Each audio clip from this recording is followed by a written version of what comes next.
Hello students, बहुत दिन मूरत तुम्हालोकर ओसरले आहिसु। एतियाলৈকে लकडाउन शेष हुआ নাই আৰু তোমালোকে আশা কৰো ঘৰৰ ভিতৰতে আছা, কুশলে আছা, ভালে আছা। বহুত দিন মূৰত আমি আকৌ আৰম্ভ কৰিম আজি আমি পঢ়িম এটি বহুত ইম্পৰ্টেন্ট বিষয়, যেটো ইংৰাজী গ্ৰামাৰত বহুত বেছি দৰকাৰী। আহাচোন চাও, আজি আমি পঢ়িম আৰ্টিকেল। ओके पढ़िबा नेকি डिस्कस करिम। তোমালোকে সকলোৱে জানা আৰ্টিকেল তিনিটা, এ এন আৰু দা, হয়নে? কিন্তু যিসকল বিগিনাৰ কন কন ল'ৰা ছোৱালী তেওঁলোকৰ কাৰণে মই অলপ আগৰ পৰা অলপমান কৈ দিম। এতিয়া আৰ্টিকেল জানাৰ আগতে আমি এটা বস্তু জানিব লাগিব, ভাৱেলছ এণ্ড কনসোনেন্ট, হয়নে? যেটো অসমীয়াত কয় স্বৰবৰ্ণ আৰু ব্যঞ্জন বৰ্ণ, তেনেকুৱা ধৰণৰ। কিন্তু অসমীয়া ধৰি লওক স্বৰবৰ্ণ কেইবাটাও আছে, 11টা আছে, ব্যঞ্জন বৰ্ণ কেইবাটা আছে। কিন্তু ইংৰাজীত স্বৰবৰ্ণ অৰ্থাৎ ভাৱেলছ অনলি 5টাহে আছে। সেই ভাৱেল কেইটা মই লিখি দিলো তোমালোকৰ কাৰণে। ভাৱেলছ, ওকে, ভাৱেলছ কেইটা? ভাৱেলছ 5টা। আৰু এই ভাৱেলছ কেইটা একেবাৰে তোমালোকে মুখস্থ কৰি ল'ব লাগিব। ভাৱেলছ কেইটা হ'ল এ, E, I, O, and U, okay?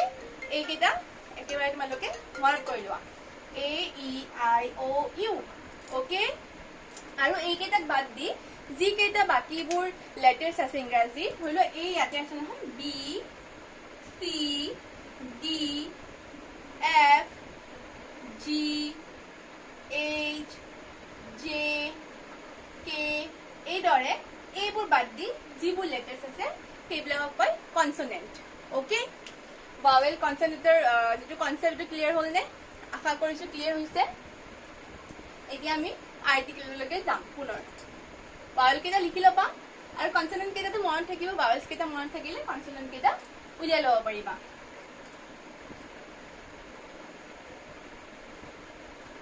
Okay?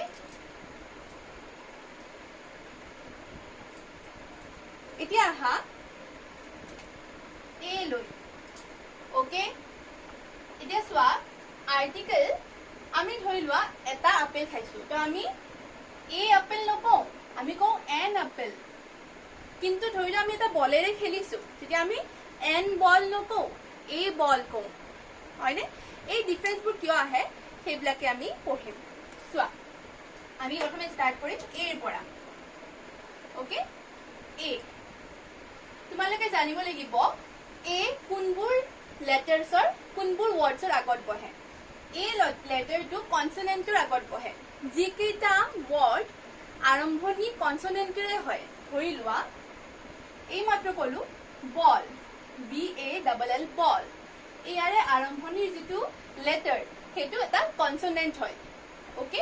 আৰু ধৰি লোৱা আৰু আছে, ধৰি লোৱা চেয়াৰ, CHAIR, চেয়াৰ, ইয়াৰে C টো এটা কনসোনেন্ট। তেনেদৰে তোমালোকে ডাঙৰ ডাঙৰ বহুত শব্দ পাবা, হাউচ, ওকে? তেনেকুৱা ধৰণৰ বেলেগ বেলেগ ধৰণৰ শব্দ পাবা, বেলেগ বেলেগ ধৰণৰ ৱৰ্ডছ পাবা। এইবোৰ ৱৰ্ডছৰ আগত সদায় কি বহে? এ বল, এ চেয়াৰ, আন্ডাৰষ্টুড? এইদৰে আমি আৰ্টিকেল ইউজ কৰো। এতিয়া চোৱা, আৰ্টিকেলটো প্ৰশ্নত কেনেকে আহে? প্ৰশ্ন এটা দিব, কুৱেশ্যন এনেকে দিব, ধৰি লোৱা যে আই হেভ, এইটো থাকিব তোমাৰ ডেশ, তাৰপিছত থাকিব আই হেভ এ হাউচ, ওকে? আৰু ইয়াৰ ব্ৰেকেটৰ ভিতৰত থাকিব এ এন। চুজ কৰিব লাগে তোমালোকে, এ বহিব ইয়াতে নে এন বহিব, which is the correct answer. তেতিয়া তোমালোকে চাব লাগিব এই যে খালী ঠাই আছে, সেই খালী ঠাইৰ পিছৰ যিটো ৱৰ্ড, সেই ৱৰ্ডৰ প্ৰথম লেটাৰটো, ফাৰ্ষ্ট লেটাৰটো কি? ফাৰ্ষ্ট লেটাৰটো হ'ল H, H is a consonant, সেইকাৰণে ইয়াতে আমি এ লিখিম, যিহেতু H কনসোনেন্ট, ওকে? ডান এইখিনিলৈকে। এইবাৰ আহা এন, এইবাৰ আমি পঢ়িম এন। এন এইটো ভালকে বুজি পালা এবাৰ আহা এনলৈ এইবাৰ চোৱা মই যিবোৰ ভাৱেলছ কৈছিলো তোমালোকক পাঁচটা ভাৱেল মনত আছে নহয় সেই পাঁচটা ভাৱেলেৰে যোৱা বেলেগ বেলেগ শব্দ আছে যিদৰে এপল এপল আৰু আছে ধৰি লোৱা এগ আৰু ধৰি লোৱা আইচক্ৰীম আইচক্ৰীম হয় নে এনেকুৱা ধৰণৰ বেলেগ বেলেগ শব্দ আছে যিবোৰ ভাৱেলছে আৰম্ভ হয় এই ভাৱেলছে আৰম্ভ হোৱা কাৰণে এই আটাইবোৰৰ আগত এন বহিব ওকে এই আটাইবোৰৰ আগত এন বহিব ওকে ইয়াৰ কাৰণে মই তোমালোকক এটা এক্সাম্পল কেনেকুৱা ধৰণৰ কুৱেশ্যন আহে এক্সাম্পল এটা দি দিওঁ এইখিনি ধৰিব পাৰিছা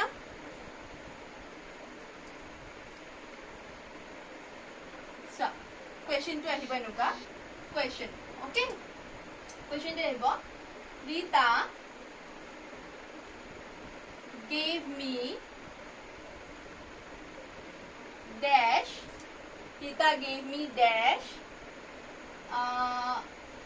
Rita gave me dash apple to লিখিলো Rita gave me dash apple ইয়াতে তোমালোকৰ হেৰি থাকিব অপচন থাকিব ধৰি লোৱা অপচন এ থাকিল এ অপশন ডি থাকিল এন অপশন সি থাকিল দেয়া কোনটো শুদ্ধ অবভিয়াসলি এন শুদ্ধ কিয়নো ইয়াৰে যিটো খালী ঠাই আছে খালী ঠাইৰ পিছত যিটো ৱৰ্ড সেই ৱৰ্ডৰ প্ৰথম আখৰটো এটা ভাৱেল সো ভাৱেলৰ লগতটো এনে হ'ব so correct answer is an okay done দেখিলে বুজি পাইছা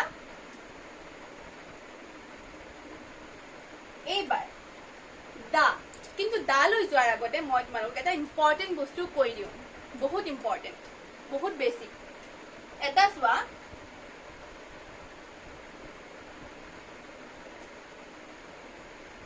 এইটো কি ৱৰ্ড পঢ়িব পাৰিছানে ইউনিভাৰ্চিটি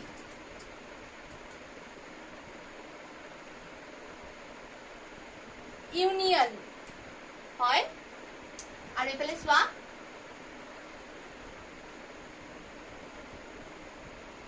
umbrella okay so ইয়াৰে ডিফাৰেন্সটো ভালকে চোৱা ইয়াতে ইউৰ উচ্চাৰণ ইউ হৈছে ইউনিভাৰ্চিটি ইউ ইয়াতেও ইউৰ উচ্চাৰণ ইউ হৈছে ইউনিয়ন হয়নে কিন্তু ইয়াতে ইউৰ উচ্চাৰণ অলপ পৃথক হৈছে ইউৰ উচ্চাৰণ হৈছে ইয়াতে umbrella okay so যত ইউৰ উচ্চাৰণ হয় যত ইউৰ উচ্চাৰণ হয় umbrella okay তাত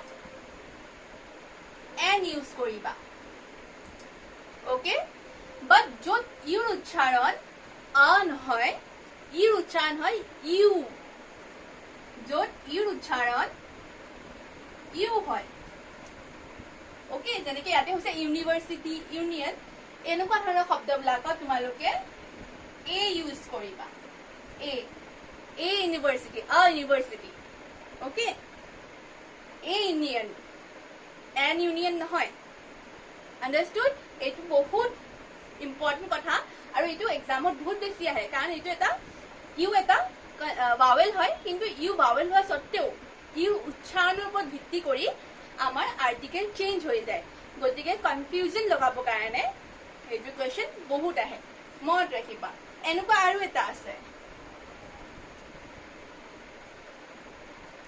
সেইটো হ'ল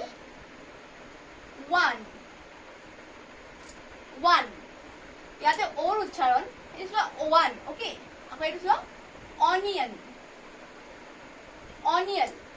ইয়াতে ওৰ উচ্চাৰণ ওয়ে হৈছে অনিয়ন হয়নে বাট ইয়াতে ওৰ উচ্চাৰণ ও হোৱা নাই উৱা হৈছে উৱা ওৱান কিন্তু ইয়াতে ওৰ উচ্চাৰণ ওয়ে হৈছে অনিয়ন উৱা ওৱান চ' সেইকাৰণে এই অনিয়নৰ আগত নিয়ম হিচাপে যেহেতু ও এটা ভাৱেল নিয়ম হিচাপে এন অনিয়ন হ'ব এন অনিয়ন ভেৰি চিম্পল কিন্তু এইটোতো এইটোতো ওৰ উচ্চাৰণ ও হোৱাই নাই ইয়াতে ওৰ উচ্চাৰণ হৈছে উৱা গতিকে ইয়াতে হ'ব a 1 rupee note ওকে এটা এক্সাম্পল চোৱা তোমালোকৰ সুবিধাৰ কাৰণে দুটা কোৱেশ্চন দিছো question number 1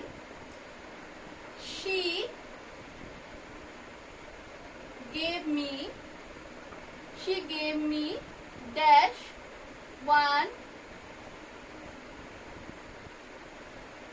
rupee she gave me dash 1 rupee note 1 rupee note she gave me dash 1 rupee note ইয়াতে লাগিব তোমালোকৰ a 1 rupee note আৰু কোৱেশ্চন নম্বৰ 2 কোৱেশ্চন 2 হ'ল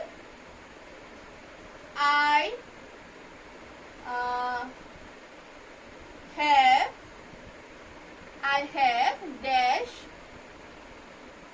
union I have a union okay এটো বহুত ইম্পৰ্টেন্ট লিখি লবা আৰু মনত কৰি লবা যাতে এখিনি কেতিয়াও গণ্ডগোল না লাগে এখিনি চোৱা এইবাৰ চোৱা কিছুমান words আছে কিছুমান এনেকুৱা ধৰণৰ শব্দ আছে তেনেকুৱা ধৰি লোৱা এক্সাম্পল MA কৰা বুলি কয় নহয় I am MA এনেকৈ কয় নহয় আৰু কিছুমান আছে ধৰি লোৱা MLA তেওঁ আমাৰ MLA হয়নে এনেকুৱা ধৰণৰ যিবোৰ শ্বৰ্ট ফৰ্মছ থাকে শ্বৰ্ট ফৰ্মছ হয়নে তাৰমানে আচল অৰ্থটো অলপ দীঘলীয়া হয় কাৰণে সৰুকৈ লিখো এনেকুৱা ধৰণৰ শ্বৰ্ট ফৰ্মবিলাকত প্ৰথম যিটো লেটাৰ থাকে তাৰ উচ্চাৰণটোৰ ওপৰত ভিত্তি কৰিহে আৰ্টিকেল লাগে ইয়াতে এম আছে এমৰ উচ্চাৰণটো এনেকুৱা নহয় জানো এম হয়নে এম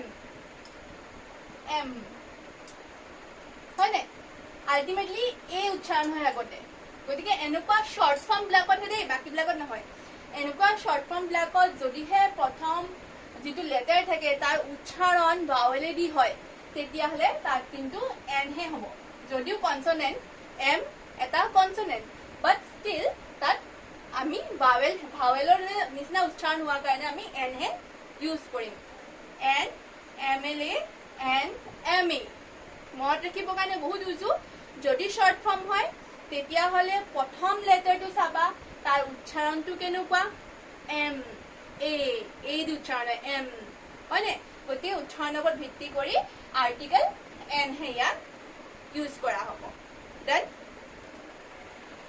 এইবাৰ আমি শিকিম দ্য আৰ্টিকেল কিহত ইউজ কৰা হয় চোৱা প্ৰথমে মই কোৱা কথাখিনি ভালকে শুনা ধৰি লোৱা I am a teacher হয়নে a teacher ওকে মই এগৰাকী শিক্ষয়িত্ৰী এইবাৰ চোৱা মই এগৰাকী শিক্ষয়িত্ৰীটো বহুত আছে তাৰে মাজত ময়ো এগৰাকী কিন্তু তোমালোকে মোক ভাল পোৱা বহুতৰ মাজত ধৰি লোৱা এক্সাম্পল গতিকে তোমালোকে কি ক'বা যে you are the teacher I love অৰ্থাৎ আপুনিয়ে সেইগৰাকী শিক্ষয়িত্ৰী যাক মই ভাল পাওঁ হয়নে তাৰ মানে আমি যদি কোনো এটা এজন মানুহক কোনো এটা বস্তু কোনো এটা ঠাইক বিশেষভাৱে যদি তাক পাৰ্টিকুলাৰলি যদি সেই ঠাইটোৰ বিষয়ে বা সেই মানুহজনৰ বিষয়ে বা সেই বস্তুটোৰ বিষয়ে ক'ব যাওঁ পাৰ্টিকুলাৰলি এইটো আপেলে মই খাম হয়নে এই গ্লাছৰ পানীখিনিয়ে মই পিম সেই জাগাটোতেই মই যাম এনেকুৱা নিৰ্দিষ্টকৈ যদি আমি আঙুলিয়াই বা নিৰ্দিষ্টকৈ যদি ক'ব বিচাৰোঁ তেতিয়াহ'লে তাত আৰ্টিকেল দা ইউজ কৰিব পাৰি এক্সাম্পল দি তোমালোকক মই বুজাই দিছো চোৱা ধৰি লোৱা this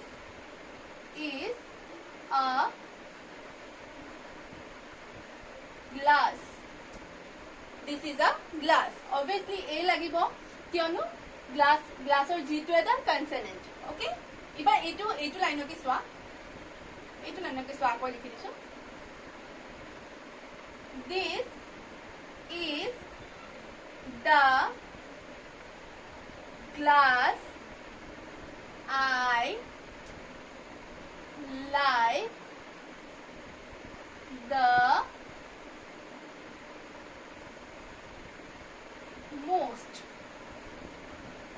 দেখিছানে ডিফাৰেন্সটো দেখিছানে দিস ইজ আ গ্লাছ এইটো এটা গ্লাছ কিন্তু যেতিয়া সেই গ্লাছটোৰ বিষয়ে পাৰ্টিকুলাৰলি ক'ব চাওঁ যে this is the glass I like the most এইটোৱে সেইটো গ্লাছ যাক মই বেছি ভাল পাওঁ ওকে এইটো হ'ল ডিফাৰেন্স ওকে এবাৰ চোৱা দা আৰ্টিকেলটো কোন কোন কেইটা শব্দৰ আগত ব্যৱহাৰ হ'ব পাৰে সেইকেইটা তোমালোকে লিখি ল'ব পাৰিলে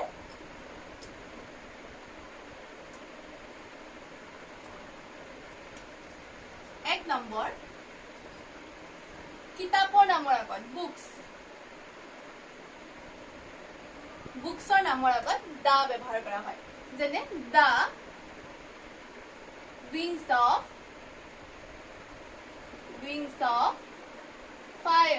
of fire এখন কিতাপ এপিজে আব্দুল কালামৰ দা wings of fire এই wings of fire বুলি কেতিয়াও নকবা and wings of fire বুলি কেতিয়াও নকবা the wings of fire okay কিতাপৰ নামৰ আগত সদায় দা ইউজ হয় নাম্বাৰ 2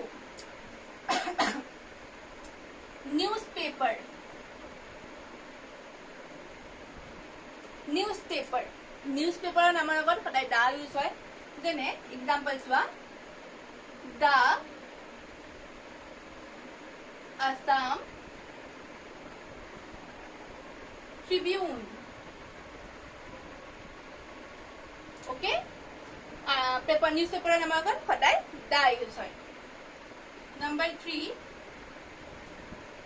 ওকে তাৰপিছত হ'ল তোমাৰ ধৰি লোৱা ব্ৰিজৰ নামৰ আগত মানে দলং যিবোৰ ডাঙৰ ডাঙৰ ব্ৰিজ আছে তাৰ নামৰ আগত দা ইউজ হ'ব পাৰে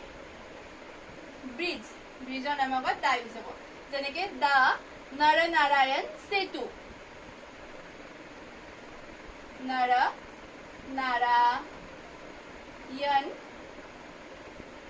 নৰনাৰায়ণ সেতু হ'লনে নাম্বাৰ 4 হলি স্ক্ৰিপচাৰ তাৰমানে মহান কিতাপ যিবোৰ যেনে গীতা বাইবেল কুৰাণ তেনেকুৱা হলি স্ক্ৰিপচাৰৰ আগতো দা বহে হলি স্ক্ৰিপচাৰ ওকে দা গীতা নহয় মধ্য গীতা বুলি কয় বাট Gita the Gita, the Quran, the Bible, okay?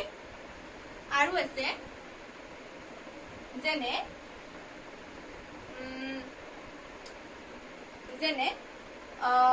জাতি নামৰ আগত যেনে ধৰি লোৱা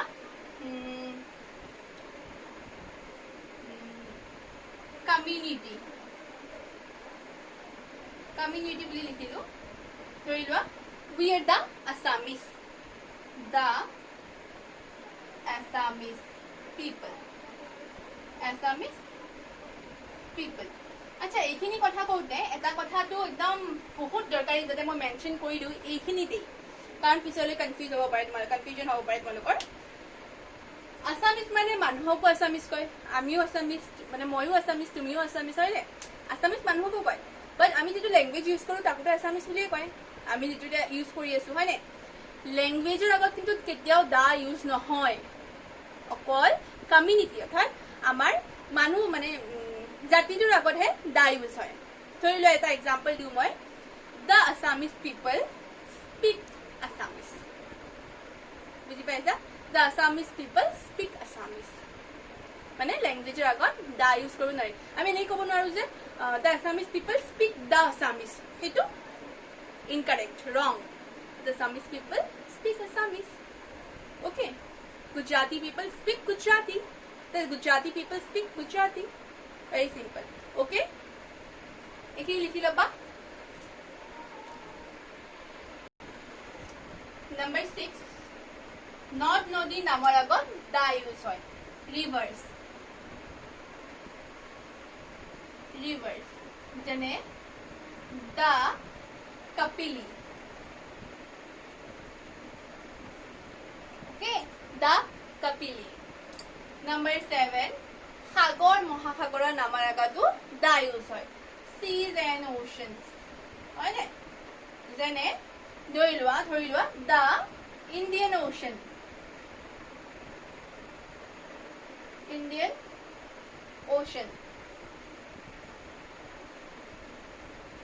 seas and oceans. Okay, enuka Indian Ocean. Number 8, deeper, deep island. Island namor agotu da use koribo pari. Jene dhorilo da Majuli, da Majuli, da Andaman Nicobar,